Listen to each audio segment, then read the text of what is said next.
Bismillahirrahmanirrahim.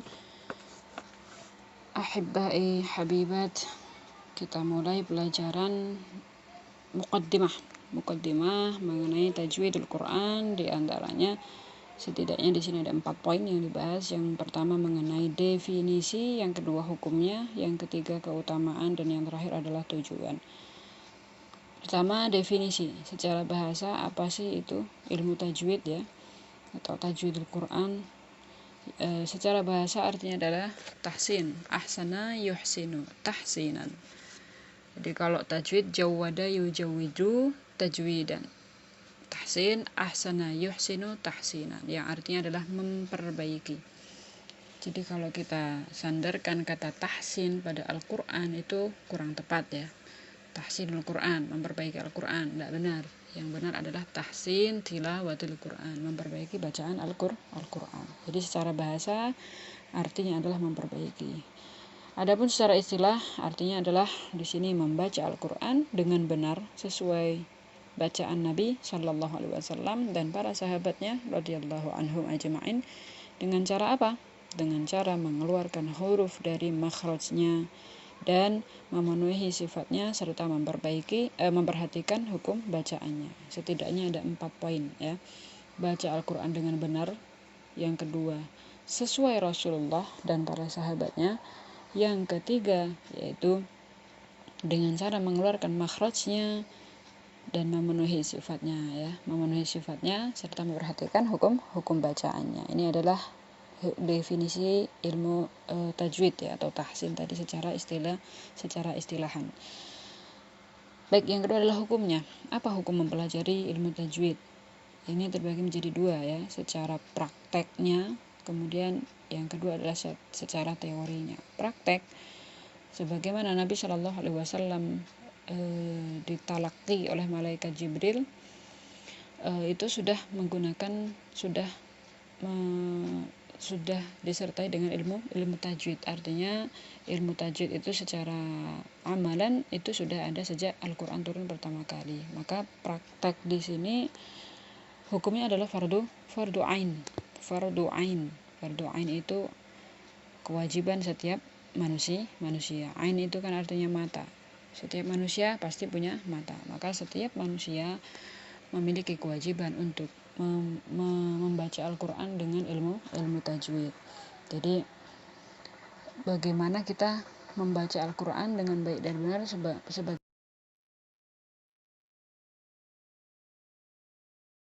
sebagaimana bacaan Nabi Shallallahu Alaihi Wasallam dan para sahabatnya, atau minimal sekali adalah sebagaimana orang Arab membacanya, karena Al-Quran ini diturunkan dengan bahasa Arab. Jadi secara praktek maka hukumnya adalah fardu ain ya. Ayatnya bisa dilihat dalam buku halaman 5 ya. Warattilil Qur'ana tartila, dalam surah Al-Muzammil ya, ayat 4 ya. Warattilil Qur'ana tartila, fardu ain. Adapun secara teori adalah fardu kifayah. Jadi kalau fardu kifayah itu bedanya dengan fardu ain. Fardu kifayah jika dalam satu kelompok itu sudah ada yang mengerjakan, ada yang mempelajari, maka gugurlah dosa dari sekelompok tersebut. Nah, untuk praktek bagaimana kita bisa mempelajari atau bagaimana bisa membaca Al-Quran dengan baik dan benar sesuai ilmu tajwidnya jika kita tidak mempelajari ilmu tajwid? Maka ma la yatimul illa bihi ya, fahuwa wajib. Jadi sesuatu yang menyempurnakan sempurnanya satu perkara, maka sesuatu tersebut menjadi sempurna, menjadi satu kewajiban. Contoh, kalau kita ditanya hukum wudhu itu apa? Wudhu hukumnya bisa sunnah, bisa wajib gitu kan. Kapan sunnah? Kalau di luar sholat untuk menjaga wudhu. Namun ketika mau sholat, karena syarat sahnya sholat kita akan diterima, sholat kita akan sah gitu kan, harus diawali dengan toharoh, wudhu salah satunya ya. Kalau nggak ada air kan nanti bisa tayamum penggantinya. Maka wudhu itu menjadi sesuatu yang wajib. Ma la yatimmu illa bihi fahuwal wajib. Jadi yang menyempurnakan sebuah kewajiban perkara, satu pekerjaan, maka hukumnya dia bisa menjadi wajib pula. Artinya secara praktek kita dituntut untuk membaca Al-Quran sesuai dengan tajwidnya. Namun secara teori kita belajarnya itu adalah fardu kifayah. Memang sudah ada yang mempelajarinya, ya kan, gugur dosa. Tapi bagaimana kita akan bisa membaca Al-Quran kalau kita tidak mempelajari ilmu tajwid itu sendiri. Jadi minimal sekali adalah kita pernah mempelajarinya meski kita tidak dhabit di dalamnya atau tidak begitu artinya tidak paham betul. Minimal sekali adalah kita tahu bagaimana cara membacanya, meskipun kita belum tahu beberapa nama-nama dari teorinya, mungkin seperti nanti hukum nun sukun ya namanya ini, tapi yang paling utama kita dituntut adalah bagaimana cara membacanya dengan benar. Ya, itu adalah secara hukum. Kemudian yang kedua adalah keutamaannya. Yang ketiga adalah keutamaannya, yaitu fadilah. Keutamaannya yang pertama memberi syafaat pada hari kiamat. Bisa dilihat bukunya ya. Iqra'ul Qur'an fa innahu ya'ti yaumil qiyamah syafi'an li ashabihi. Ini hadis riwayat Muslim dan hadis ini sangat masyhur sekali. Baca Al-Qur'an, sesungguhnya pada hari kiamat ia akan datang menolong para membacanya. Jadi bagaimana kita akan minta syafaat Al-Qur'an kalau kita sendiri tidak membaca Al-Qur'an. Jadi mungkin ya, dengan kata lain, Al-Qur'an kelak di hari kiamat dia akan bilang, ya kan, siapa lo gitu kan. Jadi karena dulu di dunia kita tidak membacanya, tidak memperhatikannya, maka di akhirat pun dia Al-Qur'an ya tidak akan memperhatikan kita juga, boro-boro menolong gitu ya. Jadi semua itu ada timbal baliknya. Siapa yang memberi pasti akan diberi. Barang siapa yang bersungguh-sungguh di dunia memperhatikan Al-Qur'an, mempelajarinya, menghafalnya, mengajarkannya ya, maka insya Allah nanti hari kiamat pun dia akan berbakti kepada sahibnya. Maksudnya di sini adalah menolong sahibnya, yaitu syafi'an li ashabihi, memberikan syafaat. Yang kedua adalah merupakan amal terbaik. Khairukum man ta'allama al-Qur'an wa 'allamah. Dan saya yakin di sini pun teman-teman juga sudah hampir hafal semua hadis ini ya. Hadis riwayat Bukhari bahwa sebaik-baik kalian adalah orang yang belajar Al-Qur'an dan mengajarkannya. Jadi merupakan sebaik-baik amal ya, amal soleh tentunya. Jadi yang terbaik itu tidak hanya mereka yang mengajarkan, tapi juga yang wa'allamahu, yang ta'allama kemudian wa'allama, belajar kemudian mengajarkan. Jadi keduanya sama-sama mendapatkan gelar sebaik-baik amal soleh. Yang kemudian berikutnya adalah mendapatkan derajat yang tinggi. Di sini juga bisa dilihat di bukunya, alladzi yaqra'ul Qur'an wa huwa mahirun bih ma'as safaratil kiramil bararah. Dia bersama para malaikat yang taat. Malaikat semuanya itu adalah taat. Jadi enggak ada malaikat yang bermaksiat. La ya'sunallaha ma amarahum wa yaf'aluna ma yu'marun. Disebutkan dalam surah At-Tahrim. Jadi sesuatu yang dinisbatkan kepada malaikat, temannya malaikat, dikumpulkan bersama malaikat, itu semua yang baik-baik. Enggak ada yang buruk.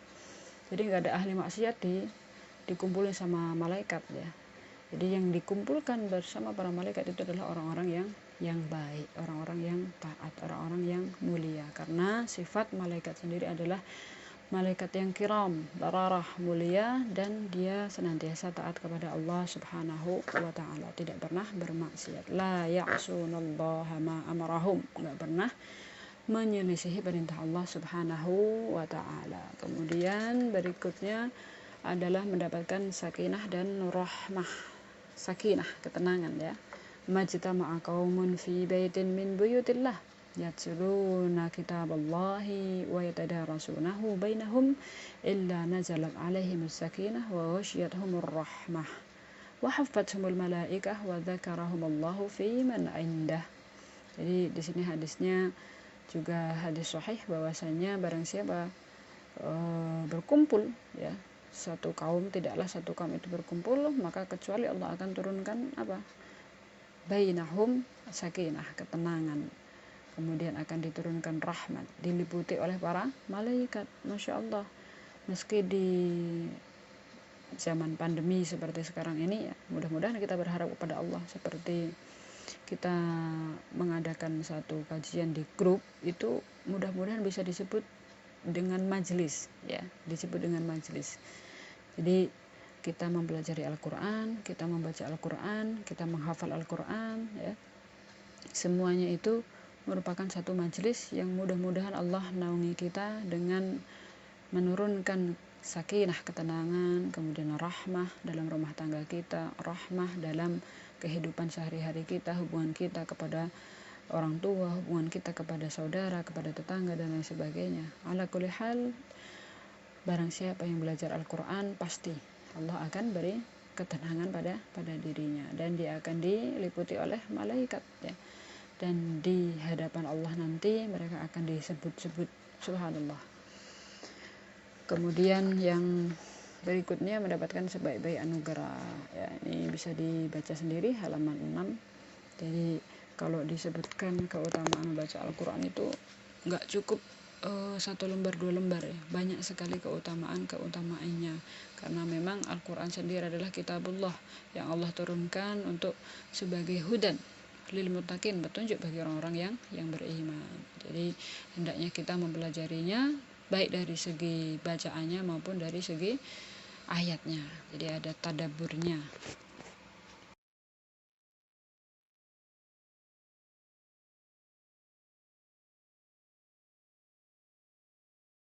Baik, berikutnya kita belajar isti'adzah dan basmalah. Isti'adzah, apa itu isti'adzah? Isti'adzah seringkali disebut dengan ta'awud. Isti'adzah, ta'awud itu sama. Di sini yang pertama ada lafadznya, ada 2. Mungkin yang familiar di kalangan kita adalah a'udzubillahi minasyaitonir rajim. Nah, ini ada ta'awud yang satu lagi. Yang kedua, a'udzubillahis samii'il 'aliim minasyaitonir rajim. Jadi ada 2 bentuk ta'awud. Jadi nanti kalau kita dengar teman kita baca a'udzubillahis samii'il 'aliim minasyaitonir rajim, jangan kemudian kita terkaget-kaget ya, langsung kemudian, "Wah, kamu nih ta'awud dari mana tuh? Bid'ah." Nah, enggak boleh ya. Jadi ta'awud ada 2 macam. A'udzubillahi minasyaitonir rajim, a'udzubillahis samii'il 'aliim minasyaitonir rajim. Kemudian yang kedua adalah cara membacanya. Dibaca pelan ketika tilawah, pelan-pelan. A'udzubillahi minasyaitonir rajim ya. Kemudian tilawah pelan. Yang kedua adalah dibaca pelan ketika sendirian atau tilawah bersuara. Jadi pelan ketika tilawah keras. A'udzubillahi minasyaitonir rajim. Baru kemudian baca ayat misalnya qul a'udzu birabbin nas ya, dan sebagainya. Jadi pelan boleh ya. Pelan di sini bisa dalam hati, bisa sir, mulutnya komat kamit tapi suaranya nggak terdengar, jadi pelan. Jadi kalau teman kita tahu-tahu langsung baca ayat ya, jangan kita menuduh, oh kamu nggak pakai ta'awud gitu ya, padahal nih Allah perintahkan idza qara'tal qur'ana fasta'idz billah, kalau kamu baca Quran ya, berta'awudlah kamu dari syaitanir rajim, padahal dia sudah ta'awudnya pelan, nggak terdengar. Kemudian yang ketiga adalah dibaca keras ketika tilawah keras, dan ada orang lain yang mendengarkannya. Supaya tidak timbul dhon tadi ya, tidak suhudzon, tidak dituduh nggak pakai ta'awud, makanya sebaiknya ketika ada orang lain yang mendengarkannya, kita membaca ta'awud dengan keras. Yang terakhir adalah ketika bergantian ada orang banyak, maka di sini ada 2 cara, bisa orang pertama saja atau bergantian. Artinya setiap masing-masing membaca ta'awud boleh juga. Tapi biasanya kalau dalam majelis yang waktunya sempit, waktunya terbatas, biasanya ta'awud di awal saja, kemudian berikutnya langsung baca ayat. Seperti itu. A'udzubillahi samii'il 'aliim minasyaitonir rajim. Yang kedua, a'udzubillahi minasyaitonir rajim. Dan ini yang sering kita amalkan ya, yang kedua. Nanti bisa dicoba yang pertama, biar panjang dikit gitu ya, kan lebih banyak pahalanya, karena setiap hurufnya ada 10 kebaikan, Masya Allah. Kemudian yang kedua adalah basmalah. Lafaz basmalah adalah bismillahirrahmanirrahim, lafaznya Bismillah, lafadz basmalah, namanya basmalah, lafadz basmalah adalah Bismillahirrahmanirrahim. Dan ini adalah lafadz bismillah itu satu ayat dari surah Al-Fatihah, dan keutamaannya pun sangat besar ya, sangat agung gitu ya. Disebutkan dalam satu hadis, fima ma'na man lam yabda bil basmalah fahuwa abtar. Jadi kurang lebih maknanya adalah barang siapa yang belum memulai sesuatu dan dia tidak membaca bismillah, maka fahuwa abtar. Dia terputus. Terputus di sini adalah terputus dari rahmat Allah, terputus dari barakah Allah. Jadi apapun aktivitas kita, hendaknya kita memulainya dengan bismillah. Naik motor, bismillah ya. Kemudian mau masak, bismillah. Mau mau mandiin anak, bismillah. Mau aktivitas apapun, belajar, bismillah, lebih-lebih ya. Asal lafaz tersebut tidak kita baca saat di kamar mandi, karena hal tersebut tidak dianjurkan, bahkan dilarang ya. Melafadzkan Allah, bismillah, alhamdulillah, astagfirullah ya, a'udzubillah dan lain sebagainya, kalimat Allah atau ayat-ayat Al-Quran itu dilarang, tidak boleh di kamar mandi. Makanya berhati-hati kalau latah astagfirullah gitu ya, ada misalnya kecoa atau ada apa di kamar mandi ya, latahnya baca kalimat istighfar. Bagus sebetulnya ya latah istighfar daripada latah yang kesana kemari ya kan. Namun hendaknya kita tempatkan lagi, jadi tidak boleh membaca lafaz jalalah atau kalimat Allah, baik dia turunannya pada lafaz basmalah, lafaz hamdalah ya, hauqalah dan lain sebagainya di kamar mandi. Cara membacanya, dibaca ketika memulai tilawah. Nah, ini di setiap surat dalam Al-Quran membaca basmalah, kecuali satu surat, yaitu surah At-Taubah. Ada yang tahu kenapa surah At-Taubah tidak ada basmalahnya? Yang saya pelajari dari dosen saya menyatakan bahwa surah At-Taubah itu berisikan tentang perang. Jadi perang di situ berbicara tentang bagaimana para sahabat dahulu perang, bagaimana mensiasati sebuah peperangan begitu ya. Nah, dalam peperangan itu kan tidak ada rahmah, tidak ada kasih sayang. Makanya tidak disebut basmalah di awal surah tersebut.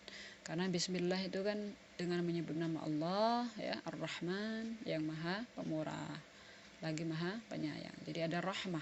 Kalau perang kan nggak mungkin misalnya mau menembak musuhnya, kamu tak tembak dulu ya, kan nggak mungkin gitu ya. Jadi langsung tembak dor gitu kan. Jadi tidak ada rahmah di dalamnya. Jadi untuk menggambarkan satu perbuatan dalam perang itu sesuatu yang subhanallah ya, sangat-sangat sulit, sangat berat gitu.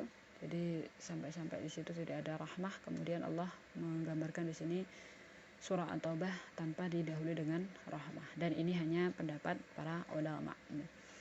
Kemudian ketika tilawah dimulai di tengah surah, basmalah boleh dibaca, boleh tidak. Jadi misalnya kita baca Al-Quran runtut gitu ya, surah Al-Baqarah kan yang panjang. Kemarin kita baca 1 sampai ayat ke 100 misalnya. Kemudian hari ini kita baca ayat 101. Nah, itu misalnya kita cukup ta'awud saja tanpa baca basmalah, itu sudah boleh. Jadi basmalah itu sunnahnya adalah dibaca di setiap awal surat. Berarti kalau bukan awal surah maka boleh ditinggalkan. Tapi kalau mau baca ya boleh-boleh saja begitu ya.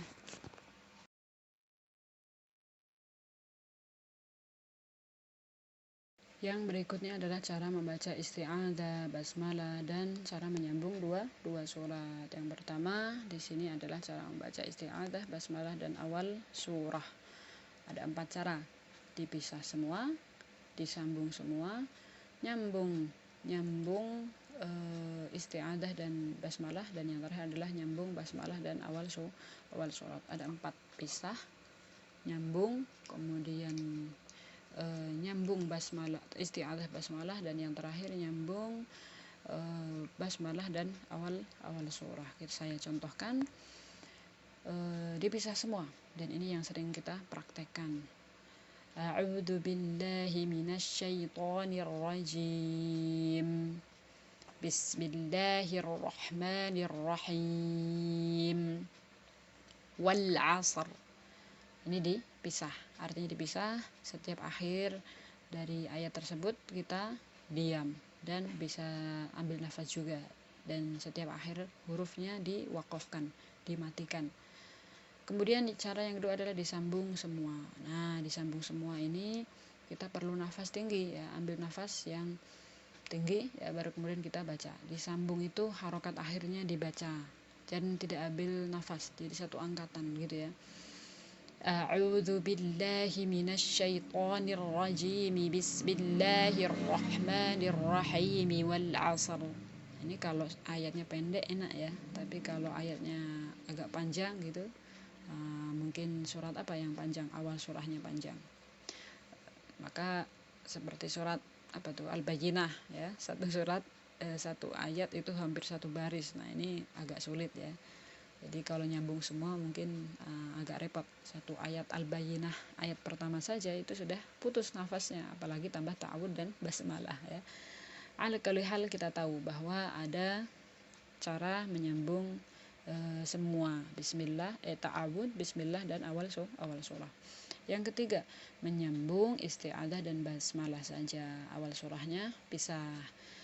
A'udzu billahi minasyaitonir rajim. Bismillahirrahmanirrahim.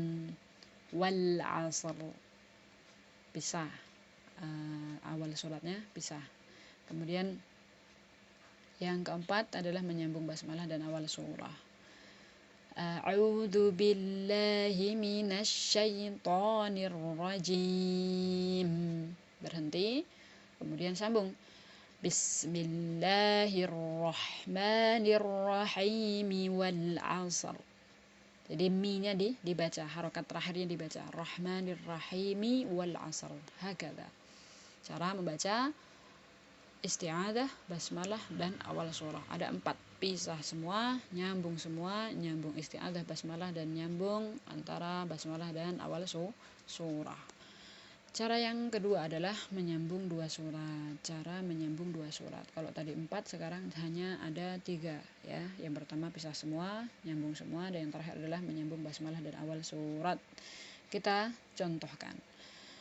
Misalnya di buku sini akhir surahnya adalah surah dari surah Al-Lahab ya. Fi jidha hablum min masadin. Bismillahirrahmanirrahim. Qul huwallahu ahad. Wah, ini saya contohkan yang nyambung ya. Padahal ini yang pertama adalah pisah semua. Jadi pisah semua berarti diwaqafkan. Saya coba baca yang pisah semua ya. Lakum dinukum waliyadin. Bismillahirrahmanirrahim. Wal 'asr. Nah, kalau sambung semua berarti dibaca harokat terakhirnya. Nah, dan yang terakhir adalah menyambung basmalah dengan awal surah. Basmalah dan awal suratnya saja. Jadi dipisah antara akhir surah ke basmalah dipisah, dan bismillah dan awal surahnya disambung. Lakum dinukum waliyadin. Bismillahirrahmanirrahim. Wal 'asr. Nah, ada satu pertanyaan. Di sini ada menyambung basmalah dengan awal surat. Kenapa tidak ada menyambung akhir surat dengan basmalah? Kemudian basmalahnya dipisah dengan awal surah. Kira-kira kenapa? Kalau yang kita ikuti rumus yang pertama tadi, cara baca ta'awud kan gitu ya. Nyambung, pisah, kemudian nyambung, pisah nyambung gitu kan. Nah, kalau yang di sini kan pisah nyambung ya, nggak ada yang nyambung pisah. Kenapa?